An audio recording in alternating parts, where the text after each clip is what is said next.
നമസ്കാരം, ഞാൻ doctor Parvathy S Pillai, Sunrise Hospital കാക്കനാടിലെ ഇൻ്റർവെൻഷണൽ പൾമനോളജിസ്റ്റാണ്. ഇന്ന് നമ്മുടെ ഒപ്പം ഉള്ളത് അനന്തു പേഷ്യൻ്റാണ്.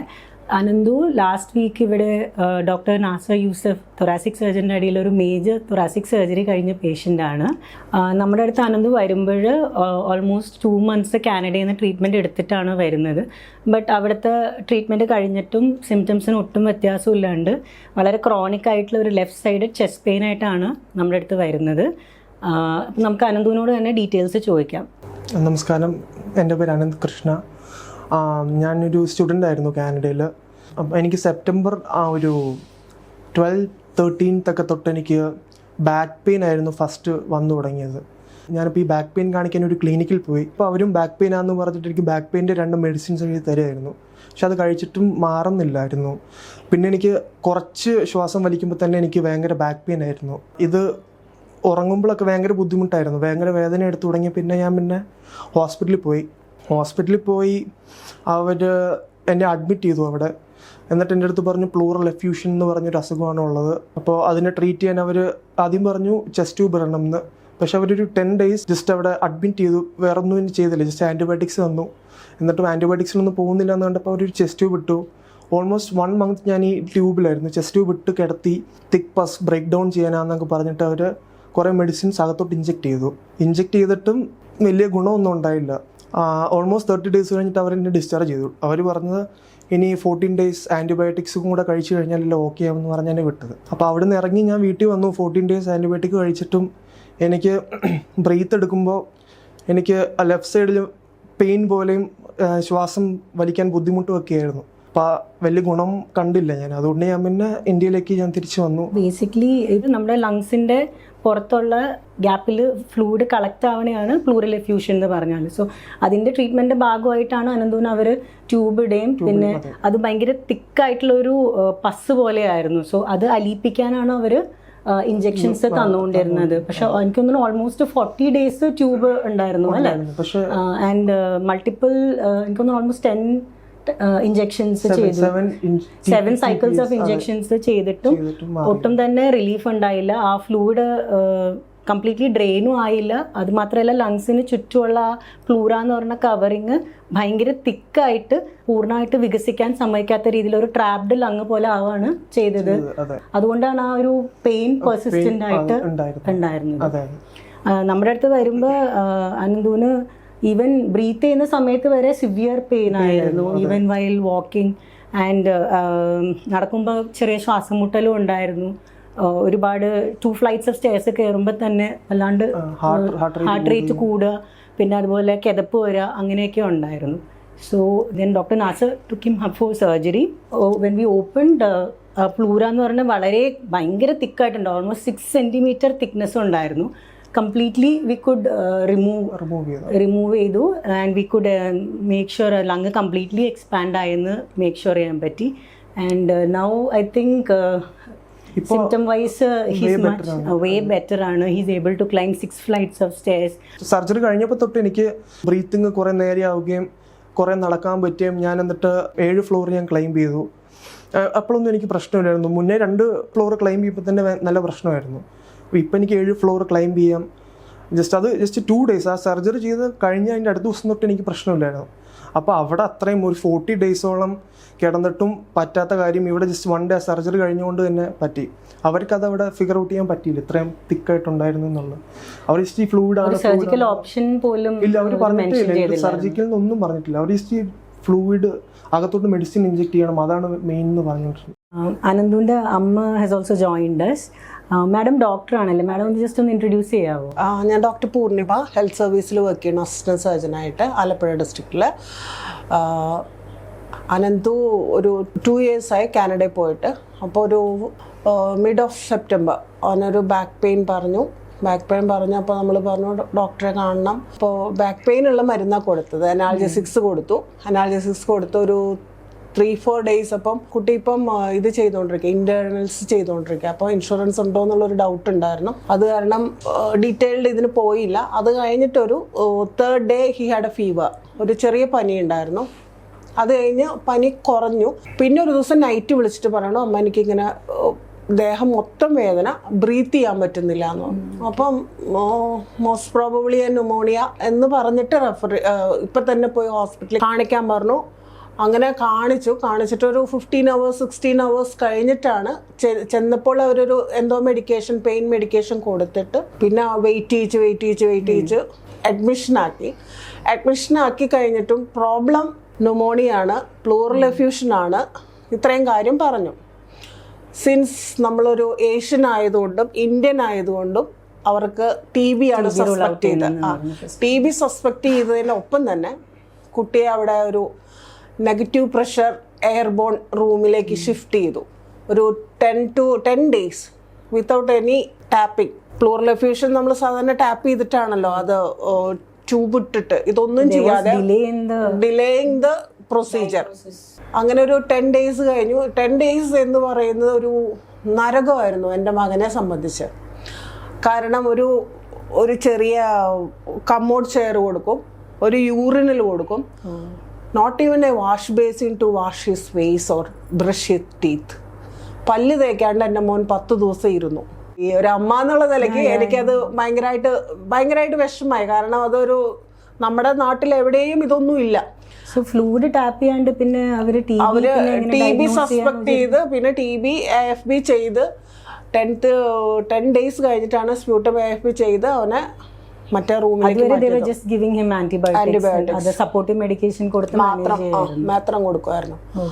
അത് കഴിഞ്ഞിട്ടാണ് പ്ലൂറൽ എഫ്യൂഷൻ ടാപ്പ് ചെയ്തതിന് ശേഷം ഫ്ലൂയിഡ് ഉണ്ടായിരുന്നു. ഇനീഷ്യലി ഫ്ലൂയിഡ് ഉണ്ടായിരുന്നു. പിന്നെ ഒരു കുറച്ച് ദിവസം കഴിഞ്ഞപ്പോൾ ഫ്ലൂയിഡിന്റെ ആ ഒരു ഫ്ലോ നിന്നു. ദെൻ ദ ഡോക്ടർ സെഡ് നമുക്കത് ട്യൂബ് മാറ്റാം, കുഴപ്പമില്ല, നെക്സ്റ്റ് ഒരു CT എടുക്കാന്ന് പറഞ്ഞു. CT എടുത്തപ്പോൾ അതിനകത്ത് വീണ്ടും ഫ്ലൂയിഡ് കളക്ഷനും ഉണ്ട്. അപ്പം ഒന്നും കൂടെ ടിഷ്യൂ പ്ലാസ്മിനോജൻ ആക്ടിവേറ്റർ കൊടുത്തിട്ട് അത് അലിയിപ്പിച്ച് കളയാനുള്ള മരുന്ന് കൊടുക്കാന്ന് പറഞ്ഞു. അത് കഴിഞ്ഞ് വീണ്ടും ഡ്രെയിൻ ചെയ്തു. ഇത്ര പെയിൻഫുൾ പ്രൊസീജിയറുകൾ കണ്ടിന്യൂ ചെയ്തു without any parent or any relative, within isolation അല്ല, ആരും ഇല്ല കുട്ടിയെ കാണാനും ഇതാവാനും. 40 days നോ ഔട്ട്കം എന്ന് മാത്രമല്ല 40 days കഴിഞ്ഞപ്പോൾ അവർ പറഞ്ഞു ഒരു 14 days ആൻറ്റിബയോട്ടിക്കും കൂടെ കഴിച്ചിട്ട് you come for a checkup എന്ന് പറഞ്ഞു. ചെക്കപ്പിന് നമ്മൾ പോകുന്നതിന് മുമ്പ് ഞാൻ പറഞ്ഞു you come back to India. ഇവിടെ വന്ന് ഒരു സാറ്റർഡേ വന്നു, സൺഡേ നല്ല റെസ്റ്റ് എടുത്തു. Monday we went for an X-ray, pleural effusion was there. Tuesday ഒരു സ്കാൻ ചെയ്തപ്പോൾ കുറച്ച് നല്ല വലിപ്പം ഉണ്ടായിരുന്നു. 9x9 centimetres empyema. അത് ഫ്ലൂയിഡ് എല്ലാം കൂടെ കളക്ട് ചെയ്ത് തിക്കായിട്ടുള്ള പഴുപ്പായിട്ട് പോലെ ഉണ്ടായിരുന്നു. എന്ത് ചെയ്യണമെന്ന് അറിയില്ല. അപ്പോൾ ഡോക്ടർ പറഞ്ഞു ഒരു CT ചെയ്യാൻ പറഞ്ഞു. അപ്പോഴേക്കും കുട്ടിക്ക് ആങ്സൈറ്റി ആയി, CT ചെയ്തില്ല. വാട്ട് ഈസ് നെക്സ്റ്റ് എന്ന് ആലോചിച്ചിട്ടിരുന്നപ്പോഴാണ് ഡോക്ടർ പറഞ്ഞ you go to some other higher centre, Ernakulam അവിടെ എവിടെയെങ്കിലും പോയി ചെയ്യാൻ പറഞ്ഞു. അപ്പം എറണാകുളത്ത് എവിടെ എന്നുള്ളത് നമുക്കറിയില്ല. കാരണം ഒരു കോമൺ ഒരു കാർഡിയോളജിസ്റ്റ് അല്ലെങ്കിൽ ഒരു നെഫ്രോളജിസ്റ്റ് അല്ലെങ്കിൽ ഒരു പൾമണോളജിസ്റ്റൊക്കെ ബെസ്റ്റ് എവിടെയാണെന്ന് ചോദിച്ചാൽ കോമൺ മാനെ അറിയാം. പക്ഷെ ഒരു കാർഡിയോ തൊറാസിക് സർജൻ എന്നൊന്നും പറഞ്ഞാൽ ആർക്കും അറിയില്ല. അപ്പം ഞാൻ എൻ്റെ ഒത്തിരി ഫ്രണ്ട്സിൻ്റെ അടുത്ത് ചോദിച്ചപ്പോൾ nobody was aware of it. പിന്നെ ഞാൻ തൃശ്ശൂർ എൻ്റെ ഒരു റിലേറ്റീവ് ഉണ്ട്, വിളിച്ച് ചോദിച്ചപ്പോൾ പറഞ്ഞു one doctor is the doctor Nasar Yusuf. അദ്ദേഹം എവിടെ ഉണ്ടെന്നുണ്ടെങ്കിലും കേരളത്തിലോ അല്ലെങ്കിൽ ഇന്ത്യക്കകത്ത് എവിടെ ഉണ്ടെങ്കിലോ മാഡം ഒന്ന് കണ്ടുപിടിക്കൂ. അദ്ദേഹം എവിടെ ഇപ്പോൾ പ്രാക്ടീസ് ചെയ്യണമെന്ന് അറിയില്ല, കണ്ടുപിടിച്ചിട്ട് ഡോക്ടറെ കാണിച്ചാൽ മതി, പിന്നെ വേറെ ഒന്നും ആലോചിക്കേണ്ടതെന്നാണ്. It was a Wednesday evening. ഒരു 8 o'clock 9 o'clock ആയപ്പോഴാണ് ഈ ഡോക്ടർ ഈ സജഷൻ പറഞ്ഞത്. അപ്പോൾ we don't know where he's. അപ്പോൾ ഇങ്ങനെ ഗൂഗിൾ സെർച്ച് ചെയ്തു. അപ്പോൾ ഡോക്ടറിനെ ഇവിടെയാണെന്ന്, സൺറൈസ് ഹോസ്പിറ്റലാണെന്ന് കണ്ടു.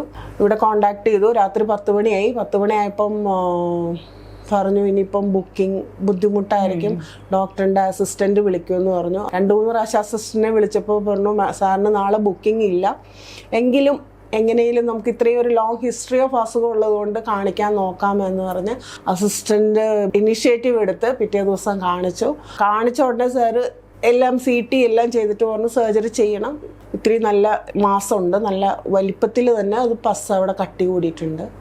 ആ പറഞ്ഞത് മാത്രമല്ല, അന്ന് അഡ്മിറ്റായി, ഉച്ചയ്ക്ക് അഡ്മിറ്റായതിനു ശേഷം respiratory medicine, general medicine, anaesthesia, critical care, blood investigations, madam pulmonologist മാഡത്തിനെ എല്ലാവരെയും കണ്ട് രാത്രി ഒരു 9-9:30 ആകുമ്പോഴേക്കും എല്ലാ വർക്കും ചെയ്തു.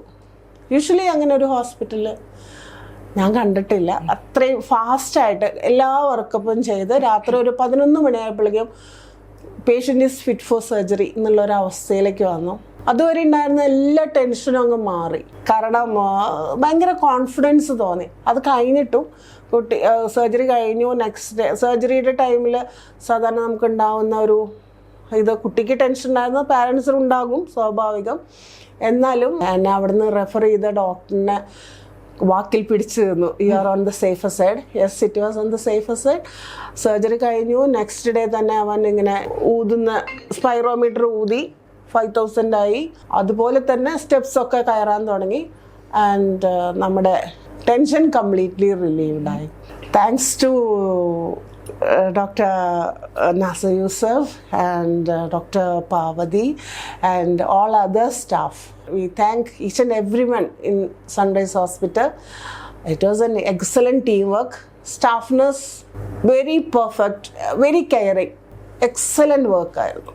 അത് ഫുഡ് കൊണ്ടുവരുന്ന ആളാണെങ്കിലും ക്ലീനിങ്ങിന് വരുന്ന ആളായിരിക്കും, അത്രയും സിസ്റ്റമാറ്റിക് ആയിട്ട് ഞാൻ വേറെ എവിടെയും കണ്ടിട്ടില്ല. കാരണം ഇപ്പോൾ ഓൾ ദീസ് ഇയേഴ്സ് നമ്മൾ ഹോസ്പിറ്റലിൽ വർക്ക് ചെയ്യുന്നുണ്ടെങ്കിലും ബൈസ്റ്റാൻഡറായിട്ട് പല സ്ഥലത്ത് നിന്നിട്ടുണ്ട്.